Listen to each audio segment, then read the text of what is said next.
Are you hoping that Lindsay will get off of all prescription drugs when she goes to rehab? Of course.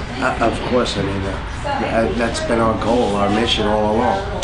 But we were hoping it would happen before jail, and we're hoping that the court steps in first, so we'll see what happens. I mean, that her lawyers do something, they can reverse this. And we've written 3 letters to the court, and the last one was specifically on the prescription drug issue. Michael has been way ahead of everybody else in identifying that this is the problem. That the letter that I sent to the court said that there is a giant legal loophole if Lindsay is drug tested, but prescription drugs are excluded.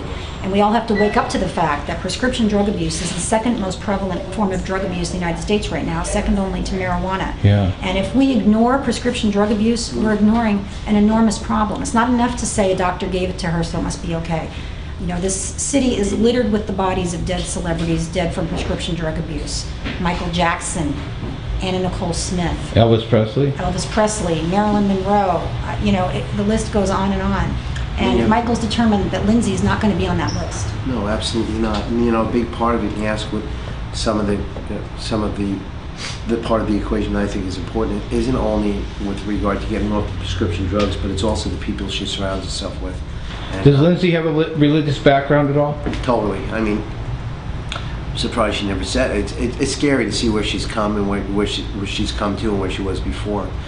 When she was a kid, and I used to drive her and my son Michael to school, in high school no less, they used to ask me to pray, and we'd pray in the morning going to school. Wow. I mean, in the front seat of my Lotus, they'd sit in one seat and they'd squish in, and I sat in the other, and they'd say, "Daddy, can we pray?" And we'd pray going to school. Wow. Yep. So you think she's basically surrounded by people that don't have her best interests at heart?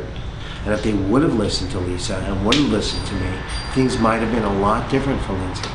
But unfortunately, they are what they are, and like Pastor Marty said to me, Michael, listen, is this God's will? And I said, I guess it is. Wow. But it's not too late, and our hand is still outstretched to Dina and to her people, and to Lindsay and to her people.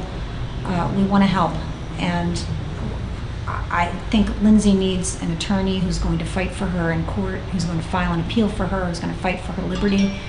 Lindsay needs people in her life who are going to surround her, keep her healthy and sober, get her off the prescription medications and all alcohol and all street drugs.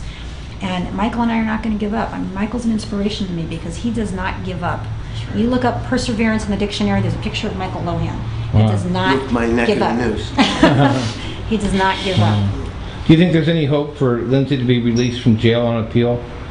I do, if she gets an attorney who's going to file an appeal. She's had very bad luck with attorneys over the last 2 weeks. Sean Chapman-Hawley resigned right after the last court date. Then there were reports that Stuart Goldberg was in, and then he was out very quickly.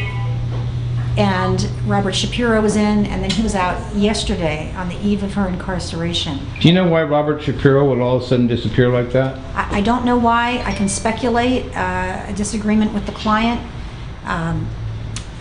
I'll say this: I found it very odd that he agreed to take Lindsay on as a client only if she agreed to go to jail. The first job of a criminal defense attorney is to fight for liberty of the client. I have never heard of an attorney saying, "I'm going to take you on only if you agree to go to jail." When you add to that, she went to his private rehab facility. I think there's the potential for conflict of interest Sober there. house, no less, not even a rehab. So I don't know what agreements he may have made with Lindsay behind the scenes, whether she wanted to drop an appeal, whether she wanted to take the appeal. That's between the attorney and client. But all I can say is that's a very unusual arrangement, and that may have had something to do with him resigning. Yeah. You call it unusual, I call it wrong. And I have to disagree with Lisa because I had a conversation with him a few weeks ago, and he was telling me how important it was for Lindsay to get off the prescription drugs and go into a rehab.